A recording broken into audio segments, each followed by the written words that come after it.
এই জীবনটা হচ্ছে প্রতিযোগিতাময়। প্রতিযোগিতা যদি আপনি না করতে পারেন এবং সিদ্ধান্ত না নিতে পারেন এবং সিদ্ধান্ত অনুযায়ী কাজ না করতে পারেন, তাহলে কখনোই আপনি সফলতার দেখা পাবেন না।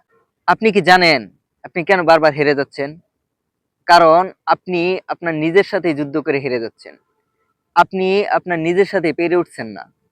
কারণ আপনি চিন্তা করুন তো, সারাদিন যখন পাপ কাজ, অন্যায় কাজে লিপ্ত থাকেন, রাতে যখন ঘুমাতে যান, তখন কিন্তু ঠিকই ওই বিষয়গুলো আপনাকে অনুভব করায় এবং আপনি সিদ্ধান্ত নেন তখন যে আমি আগামীকাল থেকে আর কোনো অন্যায় কাজ, কোনো পাপ কাজ করব না।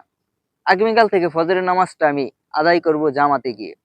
এই কথাটা কার সাথে বলেছেন? নিজের সাথে। কিন্তু আপনি দেখুন নিজের সাথে কিন্তু এই কথাটা প্রতি রাত্রে আপনি বলতেছেন। কিন্তু সকালে কিন্তু উঠে আপনি ফজরের নামাজটাও পড়তে পারতেছেন না এবং আপনার নিজেকে দেওয়া কথাটা আপনি রাখতে পারছেন না।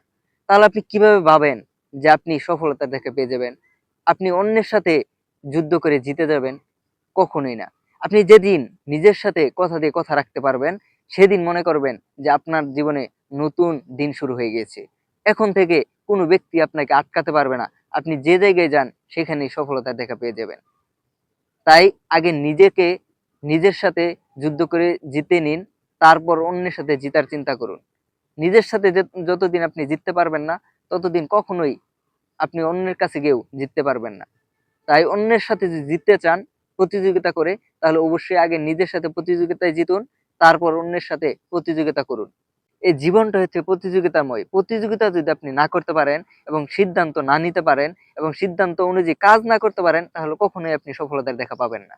তাই আমি বলব, সিদ্ধান্ত নিন এবং যে সিদ্ধান্ত নিজের সাথে নিবেন, সেই সিদ্ধান্তে নিজেকে আগে বাস্তবায়ন করে দেখান। তারপর অন্যটা আপনি এমনি অটোমেটিক বাস্তবায়ন হয়ে যাবে। তাই আপনি নিজেকে বুঝান। নিজের সাথে যে সিদ্ধান্ত নিছেন বা নিজের সাথে যে সিদ্ধান্তের কথা বলেছেন, এই সিদ্ধান্তগুলো আগে বাস্তবায়ন করুন। দেখবেন অন্যের সাথে অটোমেটিক সিদ্ধান্ত বাস্তবায়ন হয়ে যাবে। ধন্যবাদ। ভিডিওটি ভালো লাগলে শেয়ার করে দিবেন।